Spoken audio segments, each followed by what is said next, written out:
With that, we'll kind of cover a little bit about types of strokes, some of the things that unfortunately we can't change, but really focusing on those risk factors that we can change today. Because one of the fortunate things is that we have a longer list of things that we can change when it comes to stroke. So we really do our best with kind of primary prevention, preventing a stroke from happening, as well as secondary prevention, which we want to prevent another stroke from happening. So kind of doing all that we can to live those healthy lifestyles and kind of identify what your risk factors are. So I'm just going to kind of kick things off here. Does that everybody know the type of stroke that they had Mm, or yep. familiar with the types of stroke? Yes. Yes. Okay, so when we think of stroke, the most common type of stroke that we see, about 87% of strokes are ischemic. So if you kind of think of your vessels as plumbing, I like to say that this is kind of when you get that clog in the drain. So when you need that Drano to bust up that clog or clot, that's what ischemic stroke is. So it's that blood clot that's preventing that flow of blood going to that area of the brain. So with that, we have that clot busting medication or that Drano that we refer to as tenecteplase. For really large strokes, we refer to those as large vessel occlusions. We can go up to interventional radiology and actually suck out that clot as well. We also have intracerebral hemorrhage, which if you think of your pipes again, this is when you have those pipes burst. So typically we'll see this either within the brain or kind of around the brain in the subarachnoid space. And so that's when that vessel ruptures and causes that blood within the brain.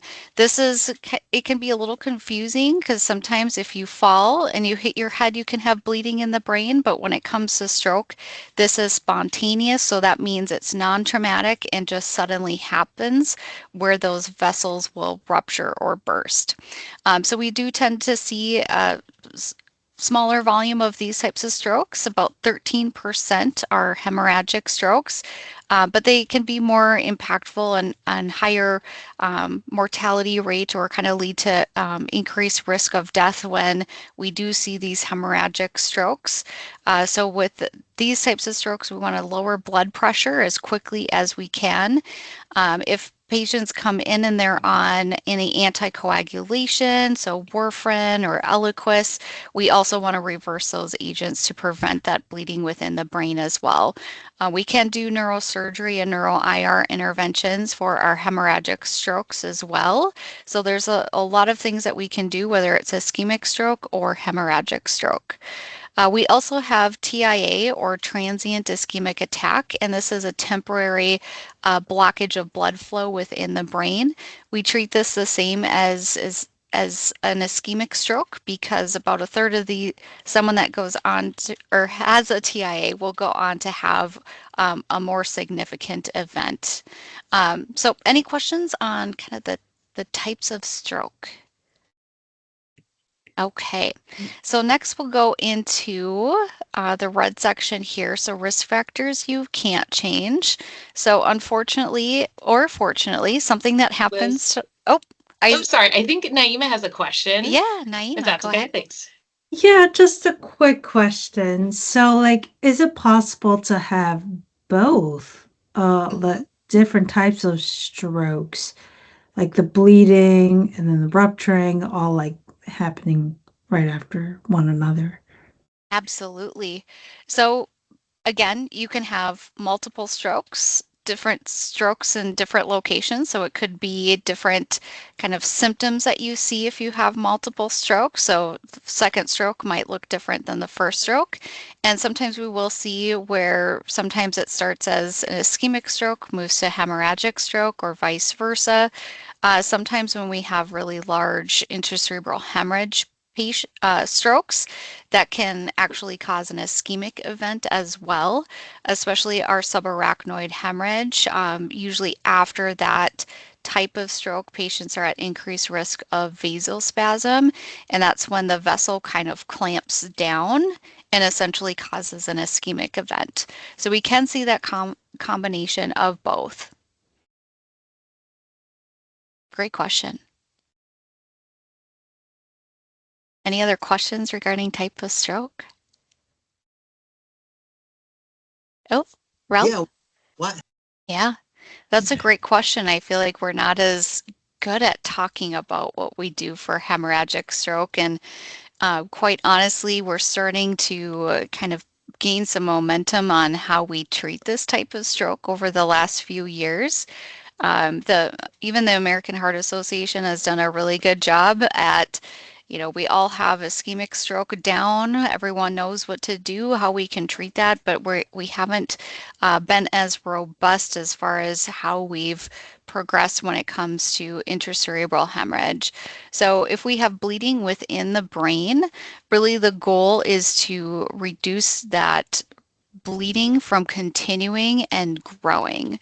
So again, just like if you have a pipe burst, you want to stop the water from leaking, right? So that's what we try to do when it comes to intracerebral hemorrhage is we want to lower that blood pressure because that high blood pressure increases that rate of that blood bleeding within the brain. So we want to control that really quickly. And then also if someone is on any anticoagulants, so that can thin the blood and again cause that bleed to increase. So we want to reverse that medication so that way the blood isn't as thin. So we reduce that blood being as thin and bleeding. We lower those blood pressures. Sometimes with that bleeding too, our brain is kind of a locked compartment. There's only so much space within our skull. So that's typically brain, cerebral spinal fluid, and blood. So sometimes that can increase the pressure within the brain. So we want to reduce that as well. And sometimes we can do that by consulting our neurosurgery team and also giving some kind of hypertonic saline. It's a fancy way that medication that kind of controls some of the fluid shifts within the brain. We also have kind of another type of hemorrhagic stroke, which is called subarachnoid hemorrhage. And a lot of times with that, we'll see an aneurysm rupture. So you have your vessel, you have a little outpouching, and then that outpouch or that aneurysm ruptures. So with that, we can bring patients up to IR and we can coil that aneurysm. And so that is just a fancy way of saying we put a bunch of little loops in there to clot off that aneurysm. And sometimes we can include a stent, which kind of helps the flow of the vessel bypass that aneurysm as well. So it kind of depends on the type of hemorrhage. Hemorrhagic stroke isn't as simple as ischemic, where it's just one type of kind of cause, so to speak. We have kind of two causes for that hemorrhagic stroke. But great question. Any other thoughts or questions? All right. So next we'll touch on some of the risk factors that you can't change. So getting older. So as we get older, unfortunately, or fortunately, we're all lucky enough to get older. And with that increased age does increase our risk for stroke. Sex assigned at birth. So typically we tend to see more strokes in females due to the lifespan of females. Pregnancy and other factors that affect hormones in people assigned at female at birth. This is something that we're really focusing on at Health Partners is looking at some of our pregnant and postpartum populations. We don't always think about stroke, but those patients have increased fluid volume, hormonal changes, and are at increased risk for stroke. And a lot of times they can have preeclampsia and high blood pressure, which also puts them at increased risk for stroke. So kind of highlighting some of those groups or risk factors that we don't always think about. Also race and ethnicity, so African Americans, Spanish, as well as our Hmong population are at higher risk of stroke. Hereditary, so if you have a family history of stroke or if you've had a history of stroke or TIA. So as I skipped ahead, but that personal history of TIA or stroke can increase your risk as well. So any questions on some of the risk factors you can't change? Again, some things that just kind of naturally affect many of us. All right, next we have risk factors that you can change. Does anyone want to guess the leading risk factor that impacts your risk of stroke that you can change? High blood pressure. Smoking. High blood pressure, smoking. Any other guesses? Del, you're right, high blood pressure. So it's one of those risk factors that you don't know you have until you check your blood pressure, right? So you might not know if you're high or if you're low unless you're checking those numbers. So we're starting to see more and more people have high blood pressures, younger and younger patients coming in with high blood pressures. So that blood pressure is very impactful when it comes to our hemorrhagic stroke because that pressure is kind of hammering away at those vessels until they rupture. And then also for our ischemic stroke can damage the inside lining of those vessels, which can cause that plaque or that blood clot. So high blood pressure is really important to be checking your blood pressures, even doing your checkup with your primary care provider, getting a blood pressure cuff or finding some community resources, making sure that you're checking your blood pressure correctly. I can include a little handout on how to check your blood pressure by sitting up straight, uncrossing your legs, to see kind of how accurate that blood pressure check is. What about high cholesterol?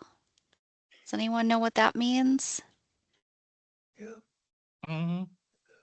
So that kind of high cholesterol or that fat within the blood can deposit on the vessel wall and kind of cause that narrowing or branch off and cause that stroke down the line of the vessel. So checking your labs, so blood pressure and labs are always good to have checked during your primary care visit. Sometimes we will put patients on a statin medication to help lower that cholesterol. And then also diet and exercise are really impactful to reduce those cholesterol levels as well. What about unmanaged diabetes? So diabetes is one of those risk factors where if that blood sugar is too high, um, I had an instructor in nursing school that said that the blood sugar is kind of like those little harmful spikes within the blood that kind of damage those small vessels, and that can increase your risk of stroke as well. So again, kind of checking those labs when you go into your primary care just to see, oftentimes we'll check a lab value that's called hemoglobin A1C to see how or if someone is at risk for diabetes. What about smoking, tobacco, or nicotine? Is smokeless tobacco better than a cigarette? No. I quit. No. For 16 years. Oh, that's awesome. Yeah, we see a lot where those e-cigarettes or the smokeless tobacco is kind of gaining in popularity, but we really advise against any tobacco use. So whether it be kind of the traditional cigarette smokes, chewing tobacco, smokeless tobacco, all increases that blood pressure, which increases that risk for stroke. Anyone else kind of struggle with smoking or tobacco use? Sometimes that can be really difficult to stop smoking. Stop smoking. Yeah. Not even a little bit, all the way, right? Yep. How about pot? I mean, I'm sure that's bad for you too, isn't it? Yep, yeah. That's a great call out, Ralph. I think that's something that, you know, we always, again, kind of think of traditional cigarette smoking and tobacco, but really that would kind of fall under the bucket of alcohol and recreational or illegal drugs. So any kind of recreational drug use, including marijuana, would fall into that bucket. One of the biggest, risk factors that impacts our day to day. We need food, right? It's a matter of what we're consuming and putting in our bodies. And sometimes it can be difficult to know, like you get given the Mediterranean diet pyramid, right? But it lists, some bread, whole grains. Well, what does that mean? Are there different types of bread? As we're looking at canned food, there's hidden sodiums in our canned food, in our sauces. If we go out to restaurants, what does that look like for sodium and fat intake? So it can be really tricky to know the balance of, well, I get told to eat healthy and a Mediterranean diet, but how do I implement that in my day-to-day life? Also, some fresh food can be expensive. So frozen fruit and vegetables can be a helpful kind of option. They keep a lot longer too. I myself can only handle frozen vegetables because I'm really bad at eating the fresh ones before they go bad. But I think that's a good call out, James, with, talking to your doctor about some of those nutrition and dietitian consults because they can really help you find the foods that will lower some of your sodium or lower your fat to kind of improve some of those lab values. I think from just kind of a general rule standpoint, I'm just going to highlight here a little document that goes over just kind of eating better. So really just kind of focusing on those whole foods. So kind of going to the perimeter of the grocery store where you have your fruits and vegetables, you have your meats, kind of those fresh foods. If there's something that has, it's only going to last for a few days, that's kind of your fresh whole foods. In addition to frozen vegetables, I'm a big advocate for that. They're a little lower in sodium than those canned vegetables and have a little pretty close to nutritional value as fresh as well, but kind of keeping to like what comes from the ground, what is less processed. So kind of sticking to those whole foods, minimal sauces too, or looking for those low sodium options if you do like sauces. I'm a big condiment fan, so I'm kind of looking for those lower sodium. If you're making a soup, choosing a low sodium broth. So some of those things can be a little bit helpful tips and tricks. As you look at meat too, kind of picking your low fat meat, and also sometimes there's hidden fats and sodium with how we prepare our food. So we might be doing really good and we're like, we're going to have chicken for dinner. Well, there's a really big difference if we're having baked chicken versus fried chicken with the skin on it, right? So choosing some more of those kind of healthy preparations with baking the food, removing some of the skin from that chicken breast, kind of roasting your food as well. So kind of avoiding any of those kind of high processed oils or fried foods. Also limiting some of those sweetened drinks or alcohol intake. Something that we don't really talk a lot about is also our beverages. There's a lot of hidden sugars in what we drink. Even coffee drinks. You go and you get a caramel latte at Caribou Coffee. I worked there in college, and I'm telling you, some of those drinks have 800 plus calories in them. You add some whipped cream on top, some of that caramel sauce, and you've got that's worthy of a meal. So add that Mediterranean plate with kind of that a quarter of your plate here being those healthy proteins. Here we have those whole grains, so I think that's where some of that brown rice comes to play because it does have a little bit more fiber, which is good for us. And then you can see that almost half of your plate are vegetables. So again, those veggies are really good for us where they have a lot of fiber, vitamins, nutrients. They're low in sugar and fats. So outside of corn and potatoes, those kind of fall into a little bit more of those starches. But vegetables, kind of thinking of as you arrange your plate, just having a lot of vegetables. I think as a whole, we don't eat a lot of vegetables. I know myself, I don't have vegetables at every meal, and I really should, according to the AHA. So I think it just kind of looking at your protein, your veggies, and then kind of planning out your starches or your whole grains from there. Also, just a small amount of those healthy oils, and then about uh, less than slightly less than a quarter having those fresh fruits as well.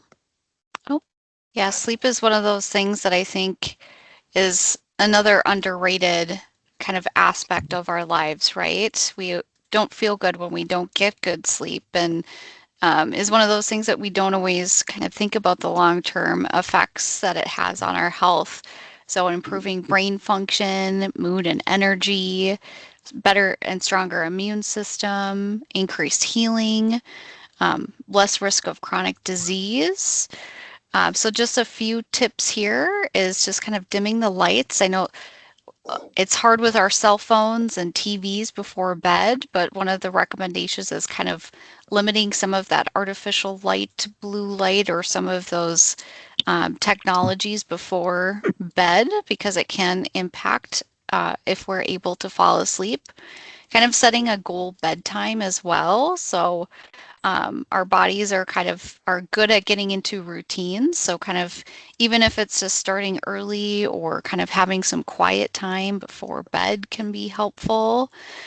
Creating that nighttime routine and just kind of again with those phones kind of just blocking so you kind of get in that mindset of preparing for bed. Just a few other kind of risk factors I wanted to just highlight really quick.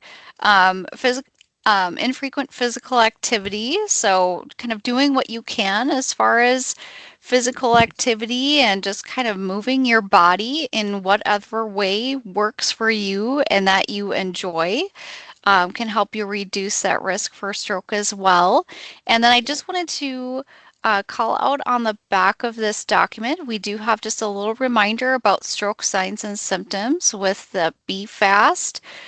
So again, if no two strokes, look alike, they might have for someone that has their first stroke versus their second stroke, some of those signs and symptoms might look different depending on the area of the brain. So just remembering that Be Fast, or even for a family member or someone in the community, always good to know that Be Fast and calling 911. We do kind of tee up the stroke team when patients come in via 911 versus those patients coming into the triage to try to get that treatment sooner. And then we also just have a few kind of resources on the back of this page as well. So